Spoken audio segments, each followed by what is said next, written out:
Internal family systems. What does that mean? Let's find out.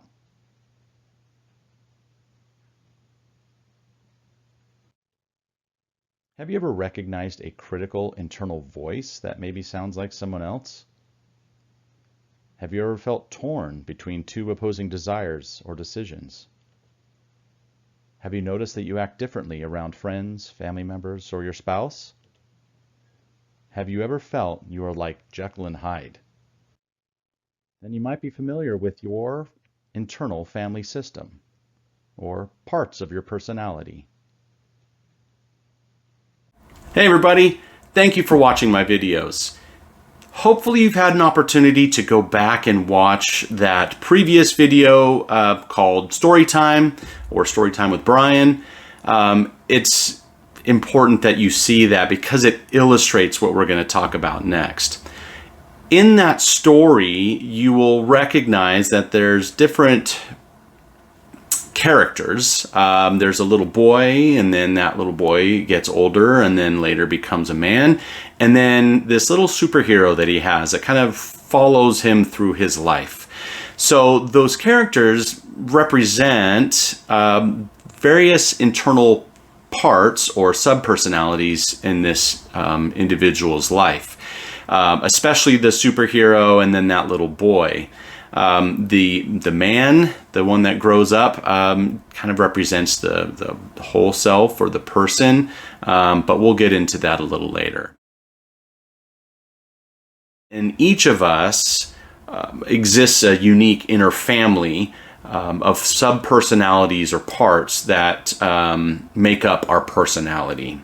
And sometimes very differing personality styles or types based on environment or maybe some sort of challenge or conflict that we're dealing with. So we're not talking about the kind of division of personalities like Hollywood represents, like split personality or schizophrenia that they do in movies. We're talking about a very perfectly normal and healthy mindset. This mindset is what kind of makes us us. So recognizing that our personality consists of different parts, which by the way, there are no bad parts, can introduce a variety of ways in which we can perceive ourselves, how we treat ourselves, like personal acceptance, and then achieve self-growth. So how did this all come to be? So Richard Schwartz developed the internal family systems or IFS model because he had been working with family systems or families that had a variety of personalities. If you're part of a family, you probably can recognize that each family member has their own personality style that contribute to the dynamics of a family. And if you throw some of those very strong personalities into a room at the same time, then the whole dynamic is going to change and shift. Richard Schwartz started to notice that as he worked with individuals that these families or personalities kind of reside within individuals. He recognized that these are parts, and that's what he calls them, parts or subpersonalities within ourselves, just like different family members. These parts have different goals, sensitivity, wisdom, pain, fear, and even maturity levels. So these different parts have experience. They act as advisors to situations such as struggles, specific feelings, relationships, or communication within our relationships, and more. And these parts provide kind of the basis of our character and personality styles and traits that make us us. So this is something to be aware of because they also can be on the unhealthy side. They bring these perspectives, these interests, these views and memories to the table, and some of them can be very skewed, intense, or exaggerated because they can be responding to different stimuli, the painful emotions, anger, shame, abandonment. They can also come as wounded parts. So wounded parts, again, they're not bad. They're just wounded. They've come from some sort of experience. And I like to say that that's how they were born. They were created. And oftentimes it's done when we are young. So if you think about this, then much like a family, we are part of a family, this three-dimensional sphere of family members. Our psyche, our personality, who we are is really much the same way. We want to have each and every one of those parts, but we all have to kind of live within a certain set of boundaries of healthy functioning. And that unhealthy functioning is called exaggerated or extreme. Those parts are acting in these very extreme or exaggerated roles rather than healthy roles. So one of the best ways that we can look at these parts is when they're acting healthily, is that they are advisors. Even if they are somewhat exaggerated or acting extreme, they are still nonetheless advisors. Maybe that wounded part, maybe it's something that comes from our childhood where we experienced hurt, that can tell us something about what it is that we're going through. Kind of like reflecting back on that story in the previous video. So let's break down our parts. Let's start with the first one, the manager. So the manager is the protector of the system, the whole system. And their job, or their perceived job, is to attempt, at least, to keep control of every situation. I air quote because this is a perceived control. Of course, we can't control everything, but they're gonna try. And they're going to use a variety of ways to try to control the system and maintain protection, sometimes at the sacrifice of the whole person. So the managers are the perfectionists, they're the workaholics, they tend to reject emotion. However, they will oftentimes use emotion at their advantage. So the manager can oftentimes use very extreme measures to protect the system from further hurt or rejection. And they'll even sacrifice the whole system in order to maintain that control.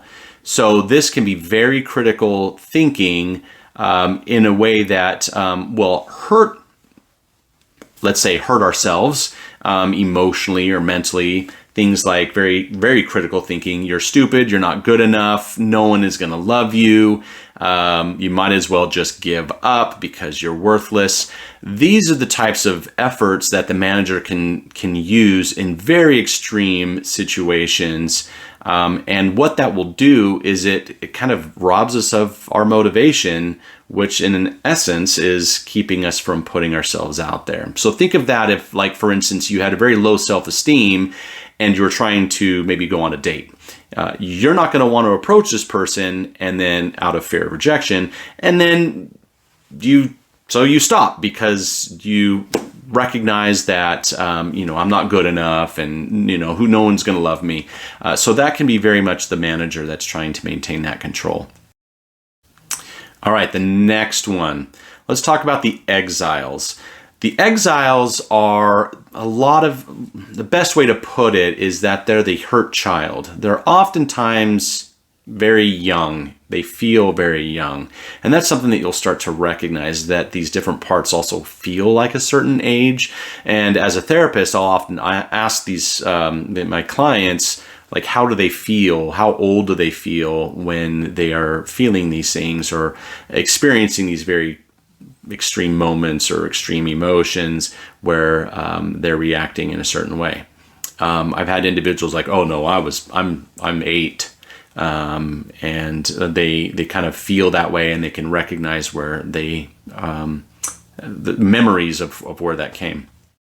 So the exiles, the hurt child, have very painful memories. They are unwanted memories. They're unwanted feelings, such as shame, distrust, hurt. And sometimes that can even be painful hurt, like physical hurt, that happened or occurred in childhood. So the exiles, they are parts that the other parts don't want around. Oftentimes the other parts, manager is one of them, the other one we're going to get to, they don't want those exiles there because that's where we are vulnerable. So the manager typically does not want the exiles around. Sometimes if they're not acting in very exaggerated, the managers may just be like, you know what, it's okay. You're welcome, but you're welcome over there. Hey, I'm doing this for your own good. So that's what that name kind of implies. Let's talk about the firefighters, sometimes known as the distractors, but I really like the term firefighter. It's the one that's most widely used. So firefighters do just what you think they do. They put out fires, right? That's what firefighters do. So the fires are that hurt, pain, fear, all of these unwanted emotions. And oftentimes a manager will kind of, they're like the ones that are calling in the firefighters to put out the pain that oftentimes that they are inflicting, so that exile will kind of stay exiled, but also they kind of work together. A manager is going to work up the exile or repress the exile. And then there's this hurt that is due to that. I mean, imagine if you were a young child and you were dealing with abandonment, you grow up later in life and experience some of this abandonment, it's going to feel, well, like very childlike in a not so good way. And so we don't want to feel that. So these firefighters kind of come along to help soothe, put out that fire. So this is where addictions come from. This is where we use maladaptive coping, best way to put it. And we have these firefighters to kind of instruct us that there's something wrong. But imagine if there were firefighters are running around putting out campfires. If anything felt heated or hot or on fire, then the firefighters come along and put it out. So imagine now then we're talking about maybe just sadness or grief. You're dealing with the death of a loved one. And so then comes along the firefighter and is like, I'm here to put out the fire. And then it introduces some sort of addictive behavior or some maladaptive behavior. And I mean, I can go into a whole list of things. I'm sure you're very aware of your own firefighters' coping suggestions. So what happens is if we're looking at this flow of maladaptive functioning, you've got these managers that maybe we lead with them. They're the ones that kind of keep us busy, that push us to do better. And then as normal life occurs, disappointment can happen. Either we get a negative review, we mess up, we even make a little boo-boo in our mess up, and it's not that big of a deal. The manager's not going to like it. It's going to feel very, come from childhood. Maybe we dealt with a very critical parent, or maybe we've just dealt with being very critical our whole lives. And so then here comes the firefighter to put that out. So the manager's trying to repress those exiles. The exiles then get lit up, right, on fire, and then the firefighters come along. So that's kind of how these parts or subpersonalities kind of function. So let's not forget that these parts or subpersonalities also have other subpersonalities within them. The hero, for example, in my previous story, that can be a very positive thing. It can be something that is, for instance, something that you use to stick up for yourself, to kind of maintain power and control over your life. That's not such a bad thing. But then we can also have a very critical manager that kind of keeps us down, having negative self-talk, for example. Two managers, one tends to be a little more helpful, one can be very critical. Firefighters, we have different types of firefighters, different sub-personalities within that firefighter realm. And then, of course, exiles. I've worked with a number of clients that have had various versions of exiles. Like I said, the example, 8 years old, I believe that client also had a 16-year-old version and then a 20-something-year-old version of their exiles. And it had to do with rejection, stemming from the death of her father, who she was very close with. And then with that, she had very serious relationships with men because of that absence. And then with the rejection in these two very serious relationships that she had, they had very different critical roles in her life. And so when that breakup occurred, they kind of left those exiles based on that. And so an individual that may act like her father, making her feel very young, that's kind of an innocent exile. We can't blame the father for passing away, and she didn't. He got sick or something like that. But when she feels that abandonment in her adult life, in such a way that kind of represents that of her father abandoning her, essentially, she can be very childlike, scared, afraid, and then seek the comfort of typically male figures in her life to protect her. So little different than when another instance where she's experiencing a very critical person. This can be very much like the exile that she experienced when she was 16, for example. So sub-personalities or sub-parts within those parts. There are very positive manifestations, very positive things that these parts bring to the table. Now let's talk about the last part, but it's not really a part, but in a way it kind of is, and it's called the self. So the self is the true version of us. It's like the adult ego state. We are the best version of ourselves. And that's kind of our core. So one thing to remember about the self is that the self is not unhealthy. The self does not get sick. The self only grows and learns and becomes better. And the self is available at any given time and however much we need. The challenge is how we keep the self maybe in control, the best way to put it, or at the forefront, or at the steering wheel. The way I like to explain this is that the self is like the sun, and the other parts are like clouds. On some days, the sky is black and stormy, and you can't see the sun. But if you flew above the clouds, like if you were in an airplane, you would find blue sky and a nice bright sun. So the sun is always there. It's just that due to these very dark clouds, those parts overshadowing become very extreme. They overshadow that sun. So you're not getting a lot of that self.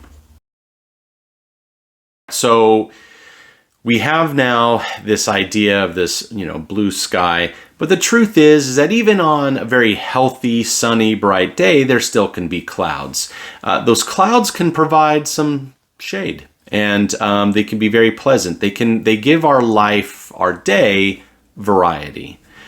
So that's one way of looking at how these parts influence our day. It's when they overshadow the self, or they become more predominant. That's where we become more unhealthy. So now let's look at it from another perspective, and that is the parts, let's say in a very healthy manner, they never go away. They're always there, right? And that doesn't stick with the analogy of the clear blue sky and the sun. But in another way that we want to look at this is that those parts are always a part of us. They bring a lot of depth and breadth to who we are, our whole personality. And so we want them around. So if we look at it, the instance or the story of the boy, in the story that I shared earlier, think of that boy as that exile, right? So if at any point, even the self, for example, tries to exile that hurt boy or that child, which, by the way, the self wouldn't do, but let's just say for example, then what we are doing is pushing that exile away as if it were not welcome. But the truth is that it's very welcome. We don't want to further inflict any more pain and suffering on the exile by trying to push it away, ignore it, or discredit what it brings to the table. We just don't want it to drive. We don't want it to be in the driver's seat. The best way to kind of look at these things, again, and like I'd mentioned it earlier, is see these parts as advisors. They advise us of danger, right? A manager might advise us of danger. Maybe that exile advises us of that danger. Hey, you know what? This person is going to hurt us. I'm scared that this person is going to hurt us. They're advising us that danger is present. Now, the truth is that danger does occur. We do run into danger. So why would we ever want to discredit, dismiss, or completely push away this exile that might be very helpful in helping us understand what we're going through? The other thing is that these different parts bring various personality types and styles to the table that are very good. So allowing these parts to influence how we act and allowing ourselves to be like maybe childlike in those interactions with children can be very helpful and very powerful. But they can also be very curious. So something to remember about the exile and these parts and what they bring to the table. We've talked enough about the managers that we can understand some of the positive things that they bring to the table. So let's talk about the firefighters now in a positive way, what they can bring to the table and help us understand how to maybe function a little more healthily through their influence or their advice. So for example, if we're going from a very unhealthy state, we're trying to get better with our whole self, our firefighters might be like, you know what would be really good right now? A nice tall drink of some alcohol, self-harming, eating a whole tub of ice cream or a whole package of Oreos. And if that's problematic for you, we probably don't want to act on those thoughts or that advice. So what we want to do is recognize, hey, firefighter, thanks for letting me know that things are a little off, that I'm not feeling great. Maybe I'm feeling a little vulnerable, a little hurt right now. And so I probably need to practice some form of coping skills. I need to do something that might help me in this moment. Something that would be more healthy than eating a whole package of Oreos. So seeing our firefighter as a helpful advisor can be very beneficial. And what we do with all of this effort, with the effort that I've kind of demonstrated or explained at this point, is we're giving those parts voices. We're not discrediting them. We're not pushing them away. We're not calling them bad. We're not saying they're unwelcome, because that's not very helpful. And that oftentimes will make them very much more exaggerated or extreme. The more we fight them, the harder they fight back. So what we want to do is much like, and it's an easy example, if we're dealing with a child, a literal child that got hurt, we're not going to completely ignore them or completely shut them down. So what we do is we can turn toward that child, body language, right? That's what I mean by that, but also emotionally, and accept them on the level of acceptance. We're not going to exaggerate how we're accepting them or make this way blown out of control, because that can also exaggerate these exiles. But what we're going to do is say, oh my gosh, I'm really sorry that you've been hurt. Is there anything that I can do? Or, hey, you know what? Give me a hug. So we're going to do that very much with our own exiles, our own personal exiles. Not so much, we can't physically give them a hug, but we can console them in a way. but definitely acknowledge where they come from. So like in the story in the previous video, that individual could turn toward that exile a little more and say, oh my gosh, I know what you've gone through. And, we were hurt when that occurred, when the big bad stepdad hurt us. But you know what? I appreciate what you've had to go through, and I'm assuring you that we're not going to get hurt. This person is not going to hurt us now. But I understand where you're coming from. And so that would be an example of turning toward that exile. All right, let's talk about the why. Why would this be helpful or important? What could we do with this? So when it comes to working with internal family systems, working under the basis of or the tools of internal family systems therapy, what we do is we develop a better relationship with our parts. And what this can do, again, much like I talked about with that turning toward, but what this can do is help kind of de-escalate these various parts.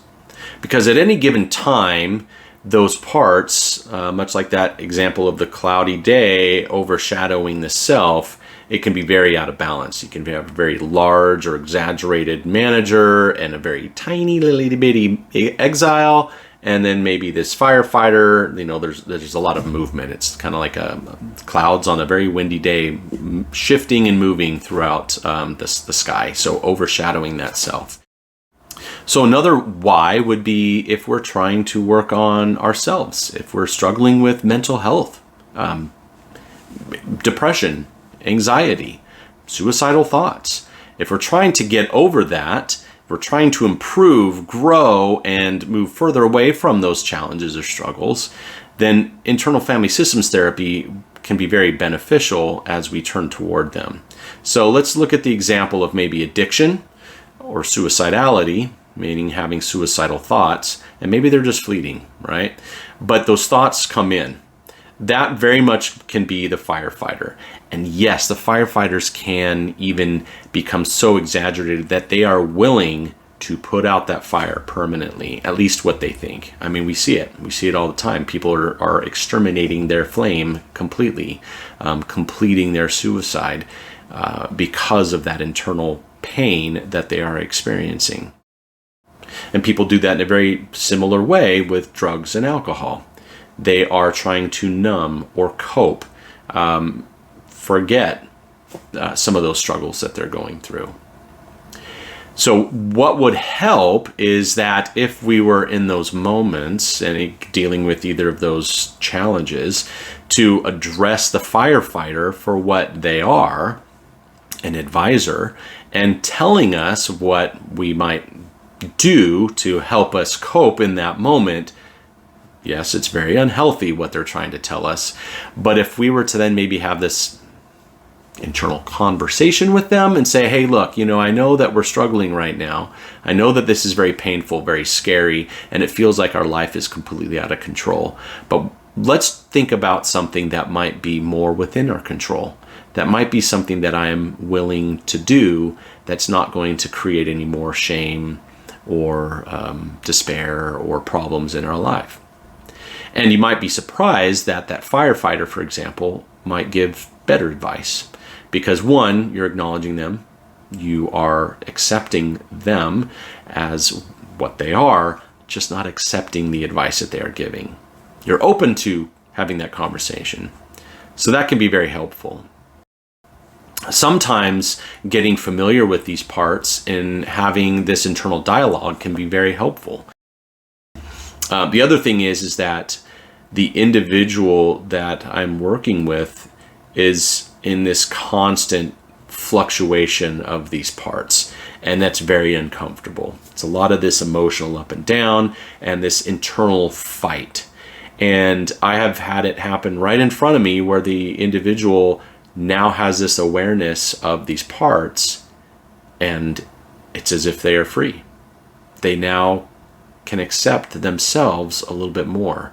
That pain, that shame, that guilt that they are experiencing from their addiction, from their mental health, Their anger can be very relieving. It can be, I've seen it much like a firefighter approach. Like, hey, if we just explode, this will help. But it also is kind of like a manager as well, because hey, let's evoke or elicit our control and power, and we use anger to do that.